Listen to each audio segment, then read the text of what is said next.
দেবো, আমি over cream করে দেবো না, তাহলে কি হবে ওর চুলটা ড্যামেজ হয়ে যাবে আর তার সাথে দেখতে কি আর্টিফিশিয়াল লাগবে। এই দুটো চুলের মধ্যে কি বেশি ডিফারেন্স বোঝা যাচ্ছে যে হেভি পরিমাণে ক্রিম করা? ক্রিম করা কিন্তু বোঝা যাচ্ছে না, হালকা করে ক্রিম করে নিয়েছি, যেটুকু দরকার সেটুকু করেছি। এবার পাতলা করে সেকশন নিতে হবে। এরকম অল্প চুল তুলবো, এই যে এরকম পাতলা একটা সেকশন নিতে হবে, এটাকে ক্রিম করবে। এবার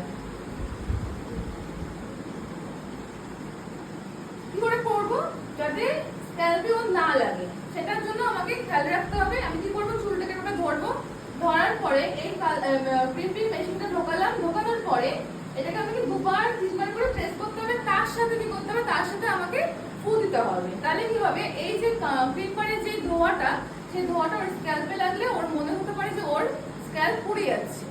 ঠিক আছে, যাতে ওইটা না হয় সেই জন্য আমি এরকম ধরবো, ধরার পরে এরকম ঢোকাবো ক্রিম্পারটা, ঢুকিয়ে এরকম প্রেস করবো, তার সাথে ফু দেবো। দুবার তিনবার করার পর আমার দেখো এই জায়গাটা আমার এই পোর্শনটা হয়ে গেছে, ঠিক আছে? হয়ে যাওয়ার পরে এবার চুলটাকে